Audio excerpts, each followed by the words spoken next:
There is a new law in Illinois that prevents schools for discriminating against hairstyles that are traditionally associated with race. For example, braids, locks, and twists. We first told you about the law last year, but it just became effective last month.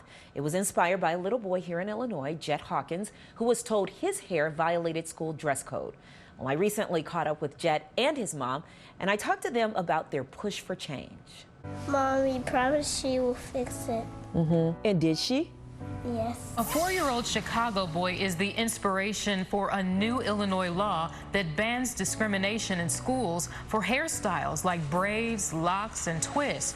Jett Hawkins faced discrimination at his preschool for wearing his hair in braids earlier this year. That law goes into effect January 1st. I knew that that was problematic to tell me that a 4-year-old's hair was a violation of the code of conduct, and his hair was very well groomed, and so I really did not understand. Well, I understood. I felt like they didn't understand the impact of the rule that they were trying to enforce. How did that make you feel?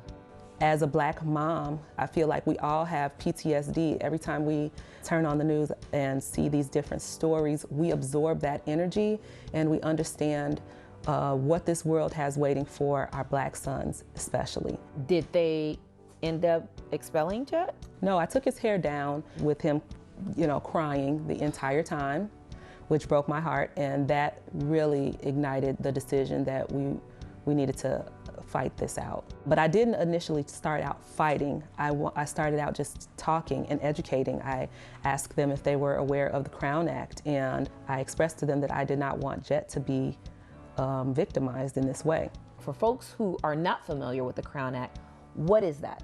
A movement to end hair discrimination nationwide. So far, the Crown Coalition, in partnership with Dove, has successfully helped to spearhead legislation ending hair discrimination in 14 states. So Illinois has not enacted the Crown Act just yet, but the Jett Hawkins Act is inspired by the Crown Act, and so they do recognize it. The Jett Hawkins Act. So obviously, this bill signed here in the state of Illinois was named after your son because of your push to make sure that this doesn't happen again to any other little black boys or girls. Yes. What was that process like for you? Well, it was a grueling process. I started out by trying to resolve this matter internally. Then I took it to the Court of Social Media, and then it escalated to the media. Mike Simmons got involved, Senator Mike Simmons, who wears free-formed locks. And when he saw Jett's story, he understood, and he saw himself, which is why representation is so important, and wanted to jump in and do his part to help me to change this. You can wear your braids in school. Anybody can wear their braids, or they can wear hair like mine. Like that, these are called locks. Mommy and Senator my son created a hair bill that ended hair discrimination from all kids in Illinois like me. That looks good. I'm so excited. I know you said you have a lot of work ahead of you, but do you feel any sense of accomplishment just by getting this law signed here in the state of Illinois? I do. I attribute it to Black mothers get it done.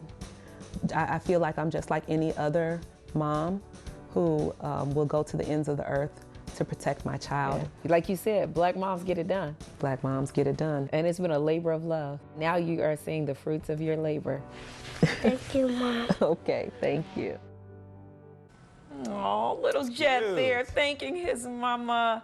She is a wonderful woman, and like she said, when you mess with the babies, black mamas get it done. But it is so sad that there's still implicit and explicit biases when it comes to hair. And it should not be like that. It's a way of expression, and it should be celebrated, not discouraged. So I'm so happy to have sat down with them and heard their story. We had quite the conversation, and little Jett is my buddy. Oh, I'm sure. He looks like it. Yeah. So this, of course, will lead to making it easier to have, especially among black people, to have the hairstyle that you want in school, right? In other areas, everywhere, work too. And guess what? If it's not followed, there's funding that's going to be affected. So you have to follow this law. Interesting. Yeah. All right. Hey, if you like that video, be sure to subscribe to our ABC7 Chicago YouTube channel.